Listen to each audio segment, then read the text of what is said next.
Saudara terkasih dalam Kristus Yesus, kita jumpa lagi dalam renungan harian Embun pagi hari ini. Sebelum kita mendengarkan firman Tuhan, kita bersatu dalam doa. Damai sejahtera Allah yang melampaui segala akal dan pikiran, itulah yang memelihara hati dan pikiran dalam Kristus Yesus Tuhan. Amin.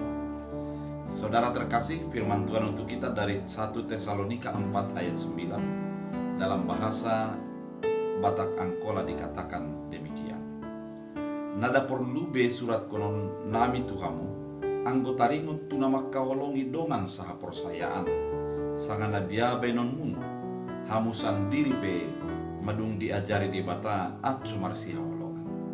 Dalam bahasa Indonesia, tentang kasih persaudaraan tidak perlu dituliskan kepadamu, karena kamu sendiri telah belajar kasih mengasihi dari Allah. Saudara terkasih dalam Kristus Yesus, setelah Paulus menuliskan kepada Tesalonika agar mereka hidup kudus, menjaga diri sebaik mungkin agar tidak tercemar oleh karena perbuatan keduniaan, Paulus menyatakan dengan tegas, kalau dalam persoalan kasih tidak perlu dituliskan kepadamu, karena engkau sendiri sudah mendapat pemahaman dan pengajaran daripada Allah tentang mengasihi.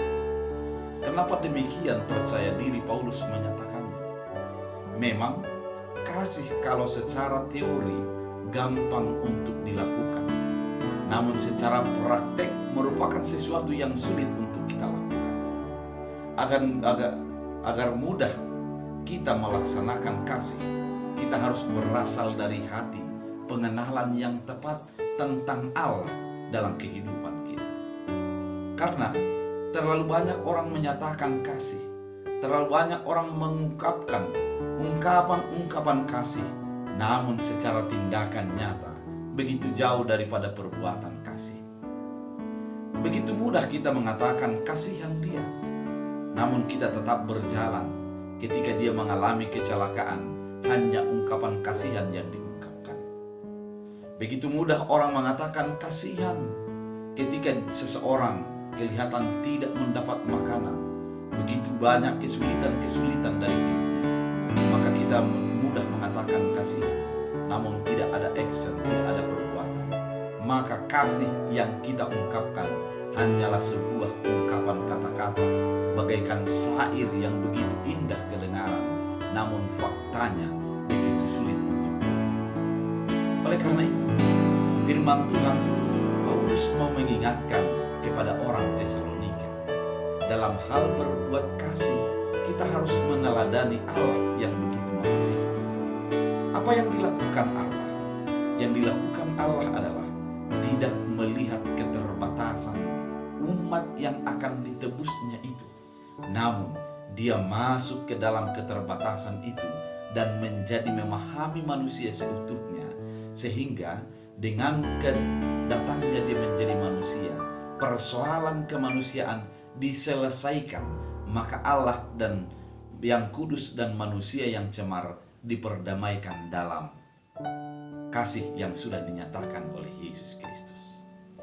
Kemudian dalam kasih yang dilakukan oleh Yesus adalah banyak kesalahan, banyak keterbatasan yang dialami oleh orang-orang yang berdosa.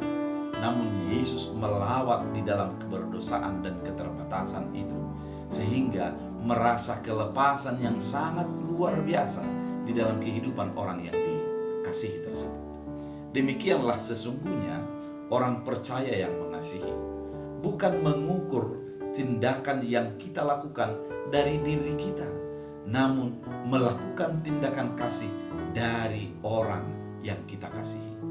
Bukan hanya menuntut sebagaimana kita berbuat, demikian orang yang akan perbuat, namun memahami apa yang diperbuatnya adalah merupakan sebuah pemahaman ataupun sebuah keterbatasan dalam dirinya.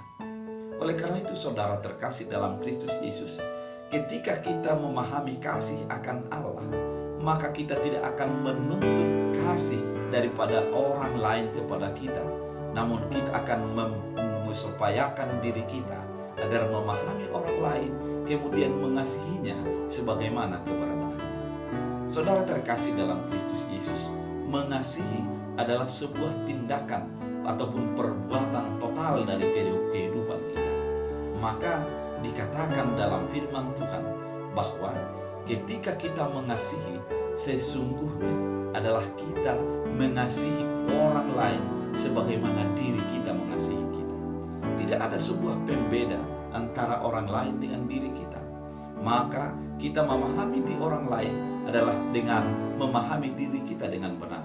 Sehingga perbuatan yang kita lakukan bukan adalah sebuah kepura-puraan, namun merupakan sebuah totalitas daripada pertindakan kehidupan kita. Oleh karena itu, saudara terkasih dalam Kristus Yesus, mari sebagai orang percaya, bukan hanya teori kasih yang kita pahami, namun kasih yang kita lakukan bersumber daripada Allah dan dipersembahkan kepada Allah sebagai sumber daripada kasih itu tersebut. Oleh karena itu, saudara terkasih, mari berbuat kasih karena Allah terlebih dahulu sudah mengasihi kita. Tuhan Yesus memberkati kita bersatu. Terima kasih Tuhan atas firman mengingatkan kami agar hidup di dalam kasih. Jadikan firman ini berakar berbuah bertumbuh dalam kehidupan kami, dan jadikan kami menjadi pelaku-pelaku firman.